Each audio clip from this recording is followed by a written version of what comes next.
திருச்சிற்றம்பலம். சிவஸ்ரீ ஞானவரோதய பண்டாரம் அவர்கள் இயற்றிய உபதேச காண்டம் என்னும் நூலில் இருந்து அடியார் இலக்கணம்.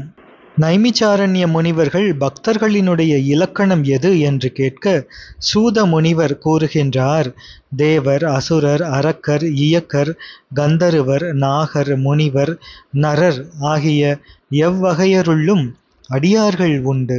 அடியார்களுக்குள் வர்ணாசிரம பேதம் கிடையாது. யாவரும் மாகேஸ்வரர்.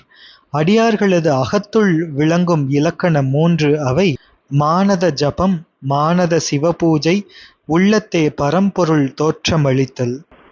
புறத்தே தோன்றும் இலக்கணம் 10. அவைகள்: கண்டம் தழுதழுத்தல், நா அசைதல், இதழ் துடித்தல், நடுக்கமுறல், மயிர் பொடித்தல், அங்கம் வெதும்பி வியர்த்தல், தள்ளாடி வீழ்தல், கண்ணீர் சொரிதல், இறங்குதல், ஆர்வத்தால் பரவசப்படுதல்.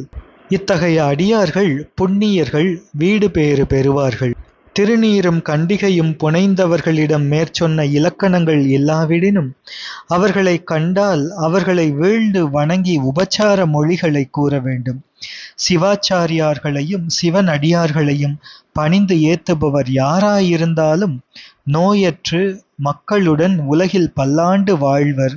சகல தேவர்களாலும் உபசரிக்கப்பட்டு சிவலோகம் மருவி ஈற்றில் சிவனடி கூடுவர். சிவபுண்ணியத்தின் மேன்மையெல்லாம் தேவிக்கு சிவபெருமான் முன்னொரு காலத்தில் கூறி அருளினார். அதிபக்குவர்க்கே சிவபுண்ணியத்தின் மேன்மையை கூறலாகும். சிவபிரான் தேவியின் பொருட்டு உரைத்த இது என்றால் தமியேனால் கூற முடியுமோ? திருச்சிற்றம்பலம்.